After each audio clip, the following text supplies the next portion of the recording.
Hello, my name's Tony and welcome back to Fragdicted. In today's episode, we're going to be talking about 7 new fragrances from Pocketscents. Yes, 7. You might want to stay where you are.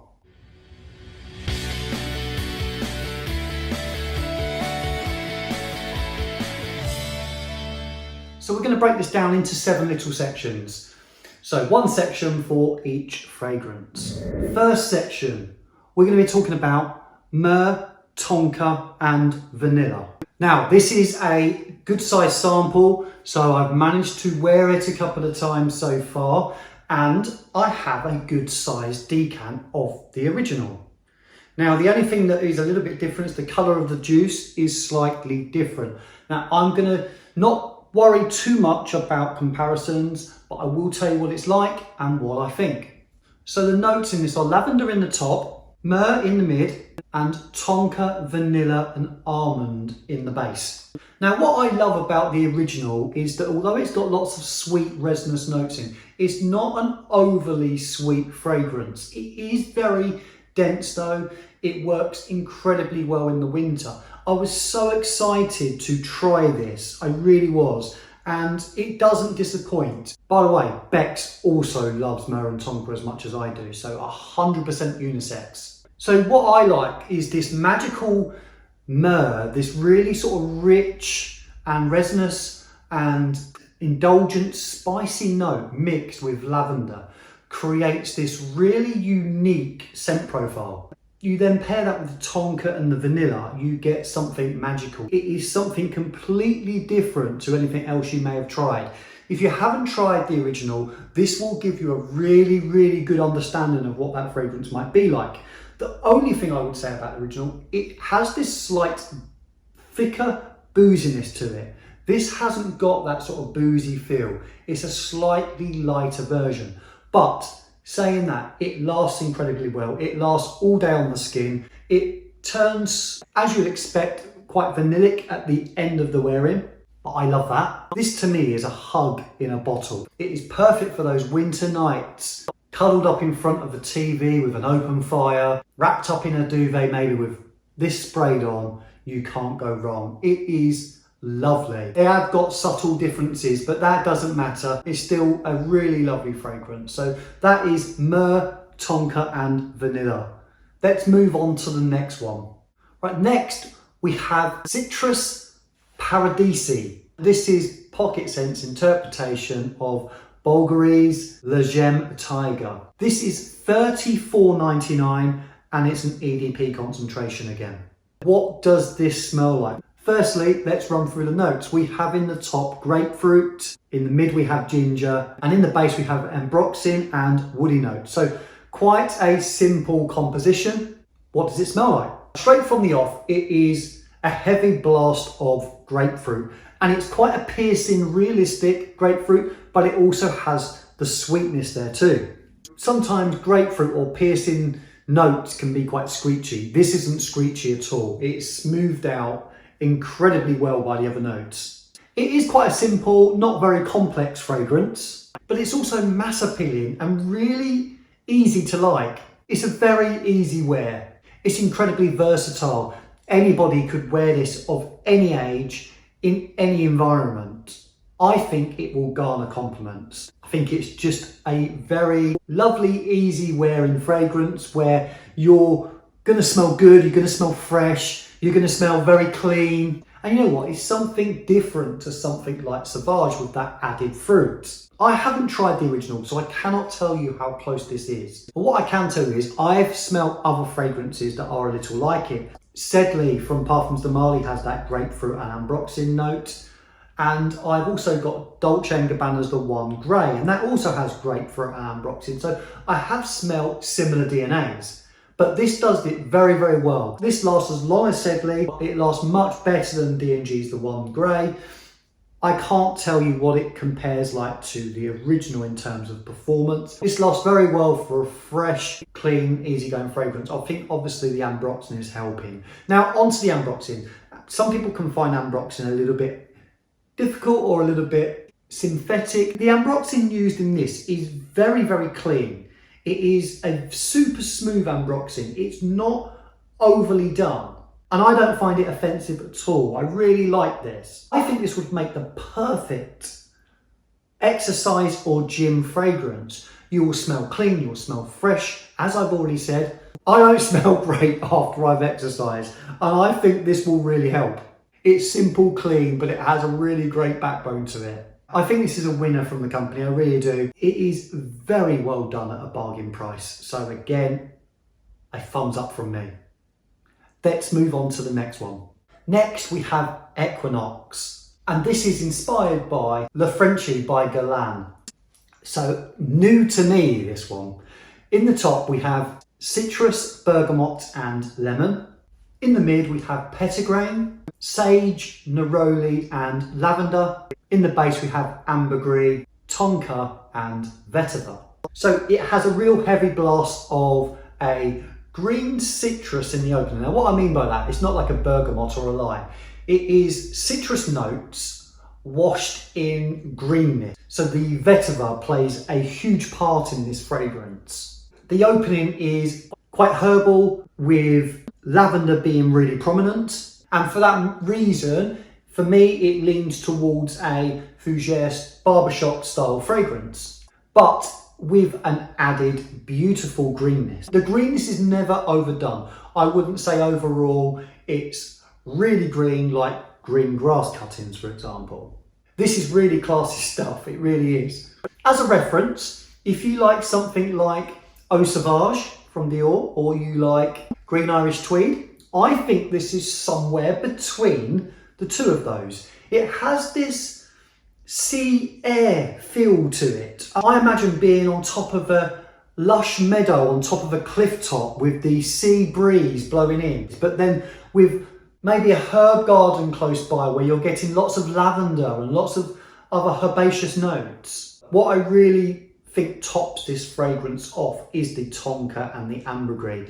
What that does is it really smooths out those herbaceous notes and stops any of them really jumping out of you. The tonka adds this slight warmth, changes the fragrance as it goes through the wearing, and the ambergris, I think, is what's giving it that slightly sea note that I'm getting from it.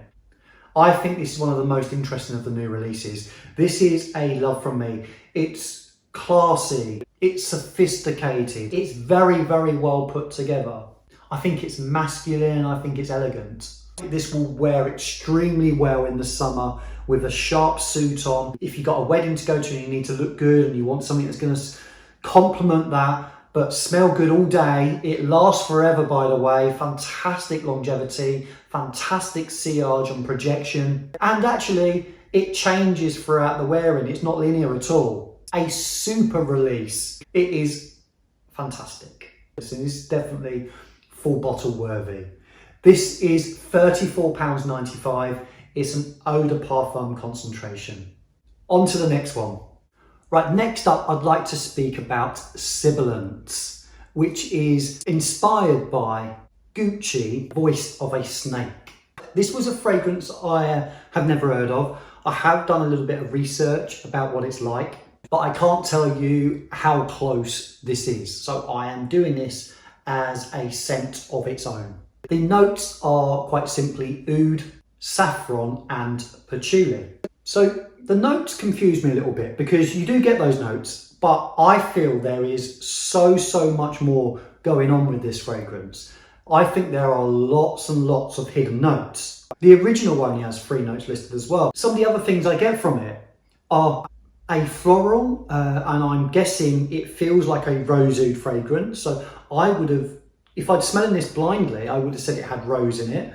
Also would have said it had some woods. I would have said that it would have had some more spices, something like pepper. It's a real nostril tickler, so definitely more than just saffron in there, to my nose anyway. And I also think there's something like leather in there as well. There's definitely some more complex notes in the base. And then there's something sweetening it all up. So I wouldn't say something as sweet as vanilla, but maybe something like amber or tonka in there as well in the base. I also get an ever so slight medicinal feel to it too. It feels very Middle Eastern to me. It feels like a traditional Middle Eastern fragrance. I think that's obviously the oud and the spices. I can imagine it coming from somewhere very hot, dry and humid. So somewhere in the desert, like you just opened a tomb and you found this concoction and you smell it, you open it up and it smells rich and luxurious, aged and expensive as well. It feels quite timeless.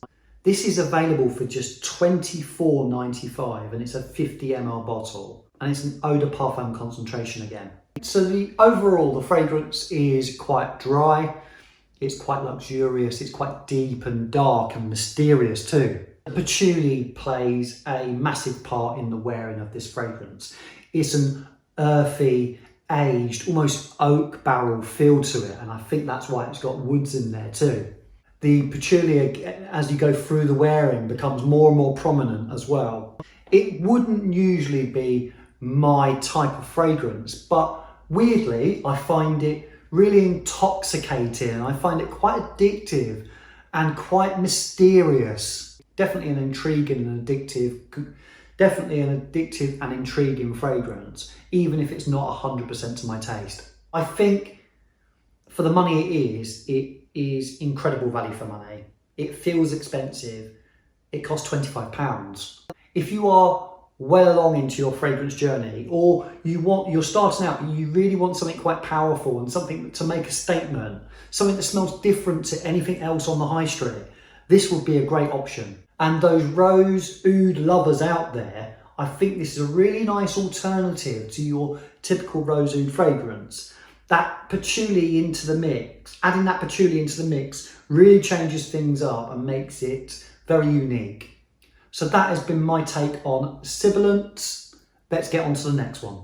Right, next up I'd like to speak about Maduro Tobacco, which is inspired by Red Tobacco by Mancera. This is something I was really excited about because I've seen Red Tobacco compared to Carlisle, which is one of my favourite Parfums de Marly fragrances.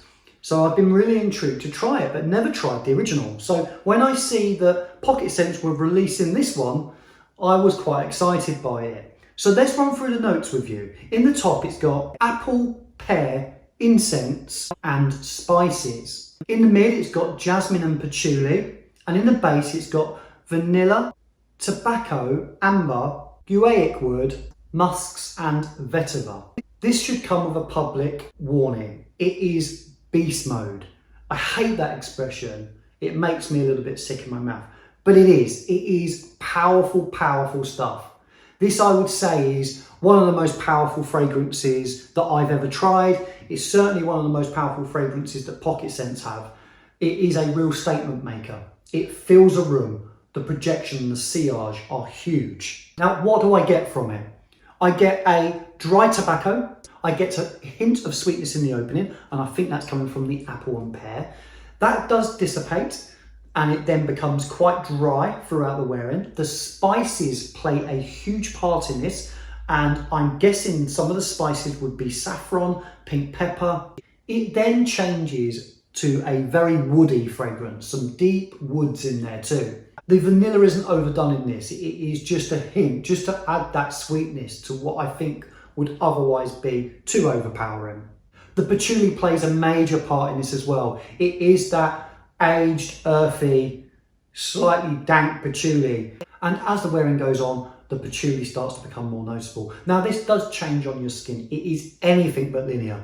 It really does go through different stages. This would work incredibly well in the winter, in the cooler months.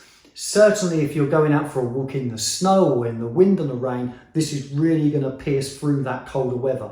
It literally fills a room with a couple of sprays, and that is from a sample bottle. It lasted all day and more on my skin. We're talking 10 to 12 hours and it was still going strong. I could still get a hint of the tobacco and the spices, but the vanilla comes through pretty late in the wearing and just sweetens it in the dry down.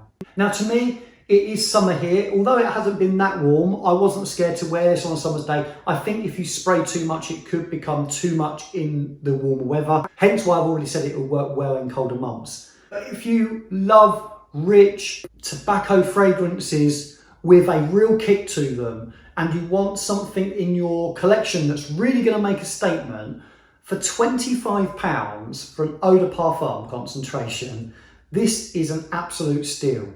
So that has been my take on Maduro, inspired by red tobacco. On to the next one. Next, we have Raspberry, Oud and Incense. And this is one of the ones I have a full bottle of. Lucky me. This is inspired by Louis Vuitton's Ombre Nomad. So that is a fragrance that is absolutely hyped in this fragrance community. I see it posted everywhere and everybody seems to love it. It's not something I've smelled, but I was super excited to smell this. Now, I know that it's a rose oud combination, and people that have heard me speak on my channel before know that isn't my favourite combination. However, there are some fragrances that do it very, very well. So let's run through the notes with you. In the top, we have raspberry, saffron, and incense.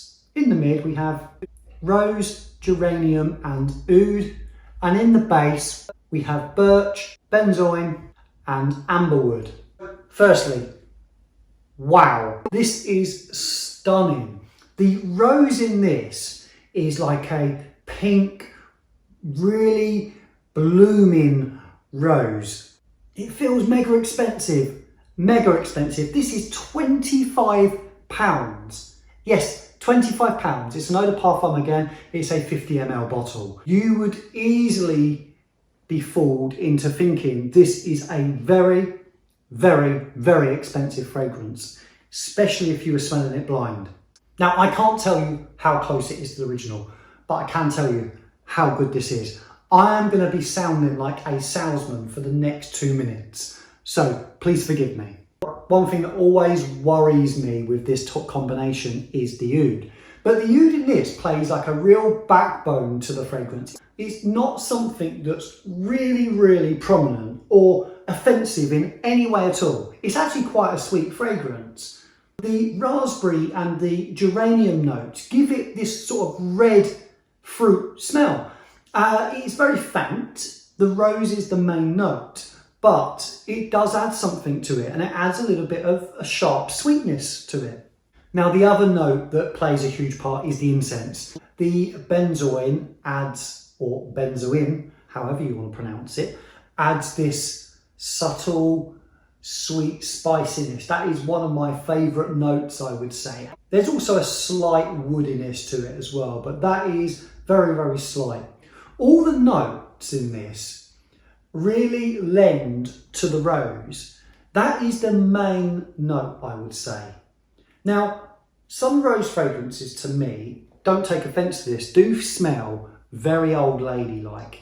And so it worries me that I don't want to go to work in a male-dominated showroom and smell of an old lady.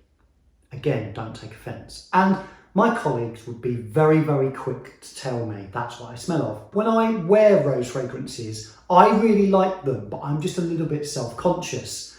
Now, with this, I think it's got enough other notes going on around that rose to slightly change it and not make it feel like an old granny. Oh, I hate talking like that, but I'm just trying to explain it to you in the best way I can.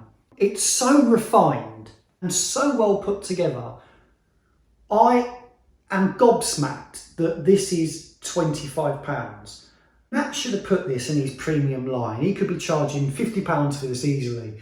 It is absolute quality. You would never have guessed in a million years that this is just the price that it is. If Ombre Nomad smells anything like this, or even better, I can see why people love it, and I can really see why people think that it's a real classy and elegant fragrance. I'm looking forward to getting to know this better. It's quite a versatile fragrance. You wouldn't want to wear it while you're going to the gym, but you could wear it to work, you could wear it in the evening, you could wear it to the pub with your mates dressed in jeans and t-shirt. I think you could actually wear it in the summer, but maybe just not in the high heat. In the UK, that isn't a problem. Anyway, I'm going to stop raving about this. Before I stop being a salesman, I would urge you to try this. Go and buy it. £25 is insane. So excited to own this. Let's move on to the last one. Lastly, we have Arcosanti, and this is a 50 ml eau de parfum, and this costs just £25. So this is inspired by Elysium by 𝗤𝗏𝗏. So a very renowned fragrance, and actually I've heard arguments about what would be the king of fragrances if it wasn't Aventus. For me, I would pick Elysium as the next king. There are loads of notes in this, so I'll just read through those very, very quickly. We have lemon, bergamot, grapefruit, lime, lavender, thyme, and artemisia. In the middle section, we have lily of the valley, rose, jasmine, apple, and blackcurrant. And in the base, we have galbanum, pink pepper, cypriol, vetiver, cedarwood, juniper, vanilla, benzoin, labdanum, leather, ambergris, and musk. So what does it smell like? It is another citrus bomb. It is an extremely fresh and bright and uplifting fragrance. I get bundles of citruses, especially grapefruit, but I do pick up on the apple and the blackcurrant too. It is a little woody. It feels a little tiny bit synthetic as the original does, but it's got some real backbone as a fresh fragrance, and I think that's what I like so much about it. It makes it slightly interesting. It makes it long lasting. It makes it very wearable. The ambergris it lists does smell a little bit like ambroxan. It is, I would say, an ambroxan heavy fragrance. However, the ambroxan in this is quite a sort of clean, ozonic ambroxan, if that makes sense. So it's not overpowering in the whole composition. Comparisons to the original. I have the original, and what I would say about this one, it is slightly less creamy than the original. I would say it's a little bit more musky, and I would also say it also has a lot more pop in the opening. So it is actually a little bit more top heavy on the citruses than the original is. The original, when you start getting into the dry down, you can feel the quality difference. However, that fragrance is extremely expensive, and this gives you essentially the same DNA overall than the original does for £25. So I will keep the original for maybe my special occasions because I haven't got much left of that, and I will use this as an everyday driver. It is extremely versatile. You could wear it anywhere. You could wear it in any climate. You could wear it to work. You could wear it to bed. You could wear it to the gym. You could wear it to a formal occasion. It literally is a Swiss Army knife of fragrances. I think it's actually quite unisex because the amount of citruses that are in there. Some might say it's masculine. I don't. Bex actually really likes this as well, so that's a bonus. She would actually wear this. This is probably one of my favourite of the new releases. I'm also going to go as far to say it's one of my favourites from the whole of the Pocketscents line. Cracking release, it really is. So again, definitely worth trying, definitely worth getting your nose on. I think it is fantastic stuff, it really is. That has been an overview of the whole new range from Pocketscents. I hope you enjoyed it. Sorry if you thought the video was quite long. I did want to give a fairly decent overview of those fragrances, although they're not in-depth reviews. I did want to do them justice, so I wanted to spend a little bit of time getting to know these and giving you my thoughts. Now, what one appeals to you the most? Let me know in the comments below. I'm also going to be running a giveaway. Now, this unfortunately is just for my UK viewers, but the giveaway is going to be, leave a comment below. The terms and conditions of the giveaway are you must be subscribing to my channel. I will be checking. You must be following me on Instagram, and it's the same handle, Fragdicted, and you must leave a comment below. Now, if you do all three of those things, the comment must include the fragrance of your choice, and just please confirm for me that you're in the UK. I will then put you into the hat, and then on the 21st of July, I will be picking a winner. I will be contacting you and I'll be asking for your choice of fragrance, and I will be buying that and getting Matt to send it to you directly. So I look forward to seeing what you would choose. Drop that comment below. Hope you enjoyed this video. Don't forget to subscribe to the channel. Don't forget to keep smelling wonderful.